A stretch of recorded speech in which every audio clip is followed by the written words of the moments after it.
Hello, ladies and gentlemen, and being a producer of Wrestle Massacre as well as Inside Movies Galore, I am David Streggy, and welcome to Delusions of Grandeur. Enjoy the reviews. I certainly did.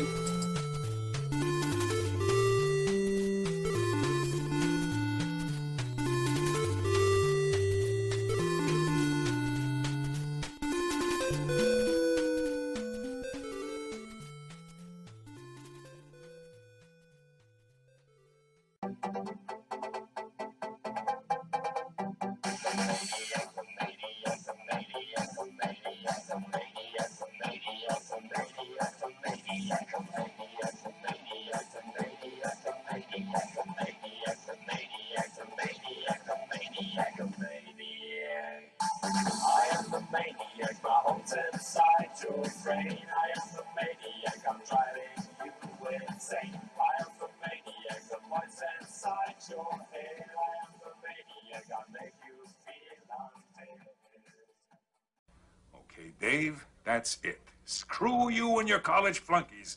I've had enough of this from you and from everyone else. I know what you guys are trying to do. Break me down, drive me out of the force.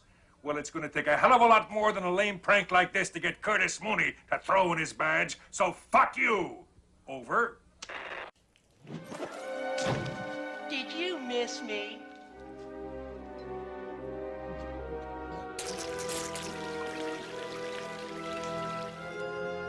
I guess not.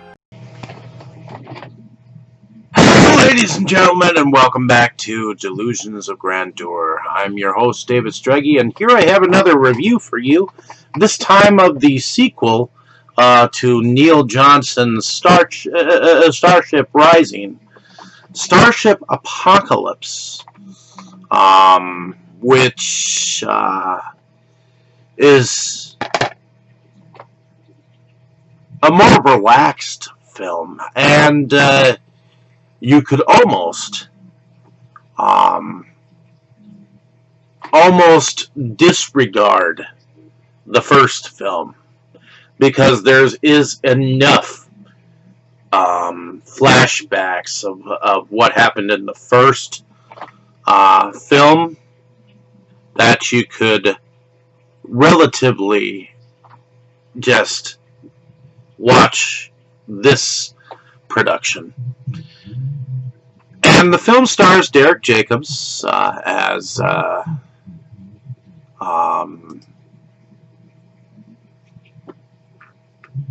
John Worthy again. The film begins with him recording a log, as if this was during the second falling of the Federation.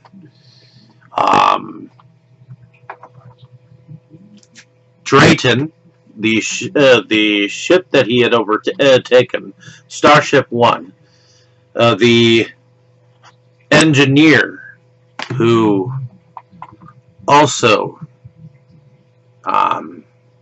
created a robot by the name of Rortak, and we meet him in the first film, but way before Drayson's death, per se. See, apparently there was a war against robots at one point in time to destroy all robots because of the fear that humans had of robots being sentient and untethered would be uncontrollable. Whereas Drayson actually believes that all the robots wanted to do was to find a different place to coexist. And so the purge of the robots was actually a mistake. made by the government that was pretty much controlled by the overseer, and the overseer is the man that has perpetrated both sides of the rebellion and the resistance um, of the Federation and the Terra Nostrians against the people who are undecided, uh, who are untethered themselves. And we find that Jolie and Targus are elsewhere for the time being. John Worthy and General Gustav have joined forces with the resistance behind them. They all end up some in battle, some going back to the Earth, because apparently that's where something has been found by the overseer. Evidently the last remnants of the Masters, which apparently the Masters are this ancient race of aliens that supposedly, well, started this virus that apparently the overseer has found and created, destroying worlds with his spaceship and the space weapons. First, going from world to world, infecting the peoples with viruses, destroying the planets along the way. I may have repeated that twice, but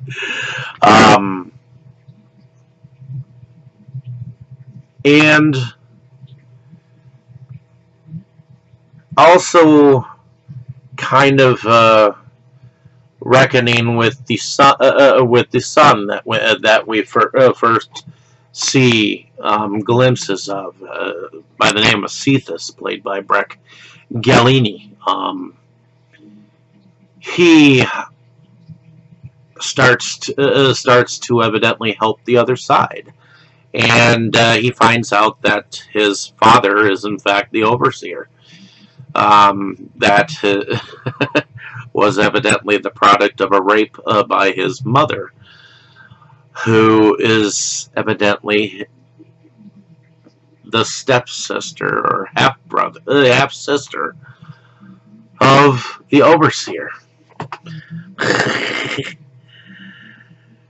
It's an interesting situation because you got political stuff on one side. Not to mention the fact that there is a betrayal from the first film, that the person that betrays actually comes back in charge of the Federation's fleets to stop the General Gustav and John Worthy at their efforts.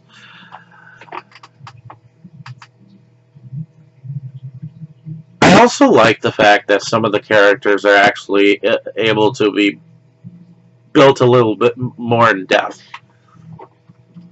I also like the score behind this film, probably just as much as the previous film, because I like the fact that he's actually using an actual score. Sometimes you just get synthesizer music and it just falls to deaf ears. But if you actually spend the money on the score and make the music just as good as the movie and the storyline. And once again, much of this film was in fact computerized. Um, and from what I understand, both of these films were filmed at the same time.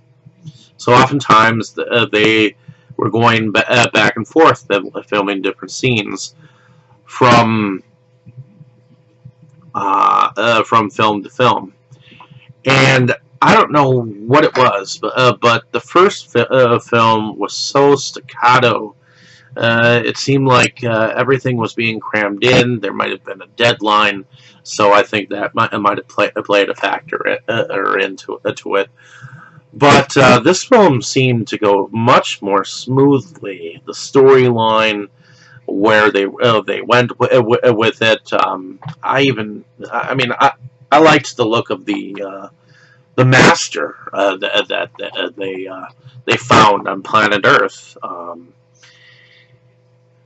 There were so many sights and different sceneries in the first one, though. There weren't as many sights and sceneries, except for towards the very end, when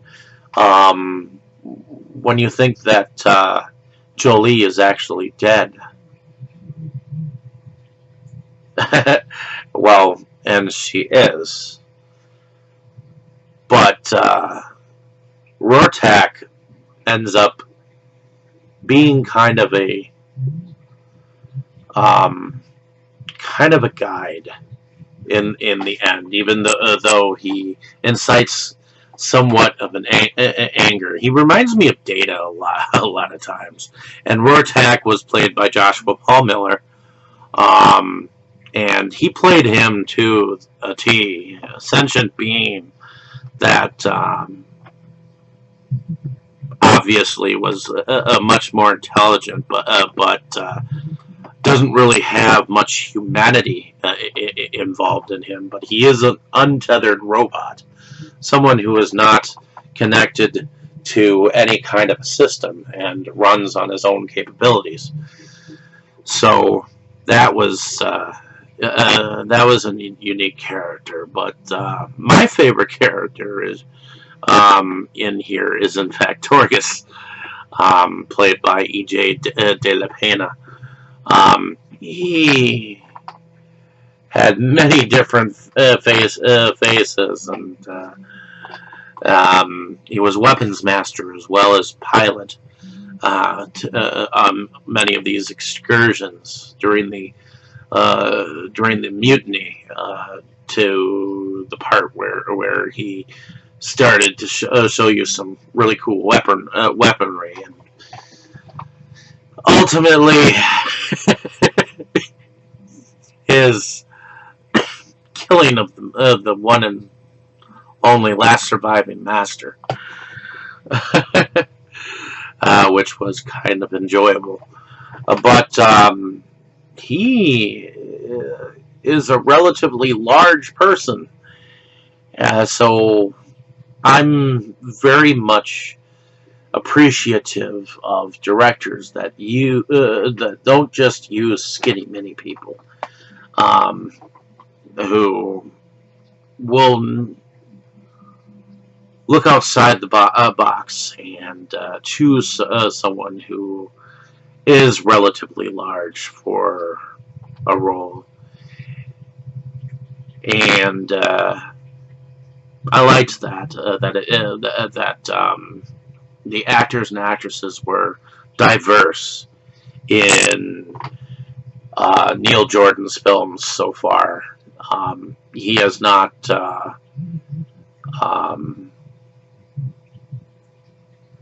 let pride get to him where I mean, to me, Hollywood always had this norm where they always had to have skinny mini people. So when you use actors and actresses that have more weight on them, including someone like myself, That's cool. I mean, the fact that that he doesn't have a problem with it is awesome. So, in any case, I enjoyed the character of Torgus extensively, and I enjoyed everyone's um, characters. The films were entertaining, and I enjoyed every minute of this film, and I like this film a lot better. How smoothly it went, and um, how filled with hope in the very end that it may leave you to wonder what happens to the human race from this moment forward. But in any case, um, this film was filmed in, believe, let's see, I believe it was filmed in 2015.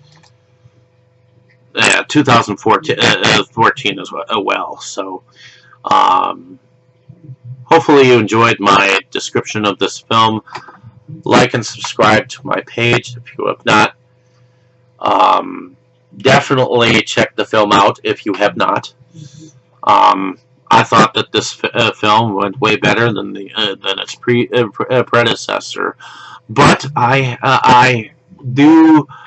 Though I say that you can actually watch this film alone, I still would rather watch the first before the second, just to see where the film began and how they go with each other. And the direction is different for different mind. In any case, thank you for listening. Have a great day, evening, or morning, wherever you are. I appreciate your time spent here on my page. And let me know down in the comments if you've seen this film. I enjoyed it. What about you? Thank you so much. You were good, kid, real good. But as long as I'm around, you'll always be second best, see?